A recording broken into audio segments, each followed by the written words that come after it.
in gophers, vox virgins.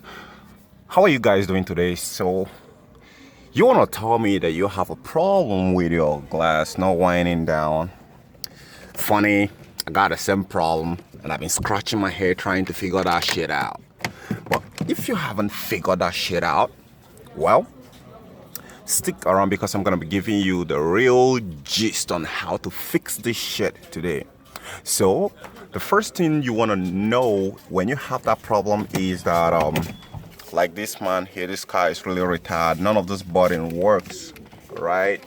So I'm gonna start the car and put it so. Okay, now you know this bad boy is awake, running at 700 RPM, full tank.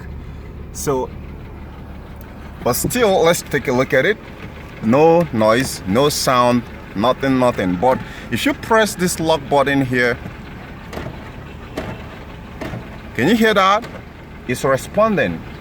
Now, one other funny thing which I noticed again at this very issue here is that the interior light won't work. So let me on it.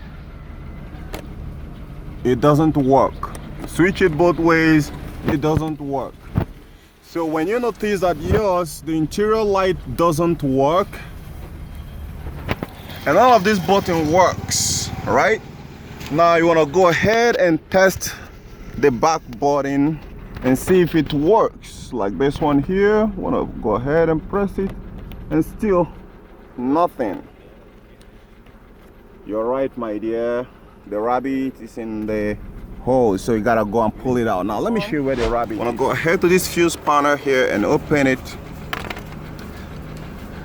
Now let's take a look at it together.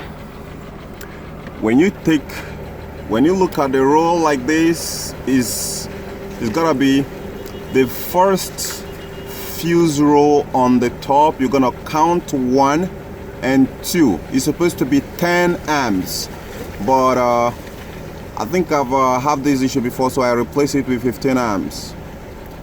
What could possibly go wrong? So here, I'm gonna replace this fuse right now because I'm certain that this fuse has been blown to hell, right? In some make, it might be this one here, but for this very make, this 2000 model is actually this one. So I'm gonna pull this fuse right now and show you so you take a look at it and see for yourself.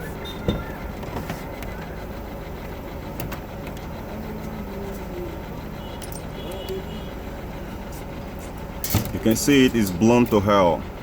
Now, since I don't have this fuse right now, I'm gonna rewire this one here and show you how to quickly rewire it for emergency situation. Maybe the rain is falling and you want to do it really fast and get going.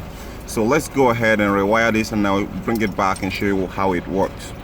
Okay, ding ding, you can see it just being rewired. And please don't try this at home. This is quite so big compared to what I'm intending to do, but just for the purpose of this video here, just reduce the wire just a little so that it doesn't cause any problem. You suppose there is a problem inside the circuit, so it could be able to blow.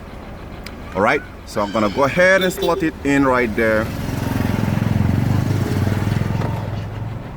and you see right immediately the power on the inside come on. I remove it, it goes off. I put it, it comes on.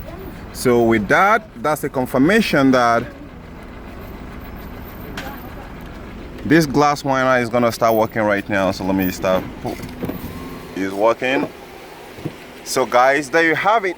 Gotta catch you later. Don't forget to smash that subscribe button and give me a thumbs up. Bye for now.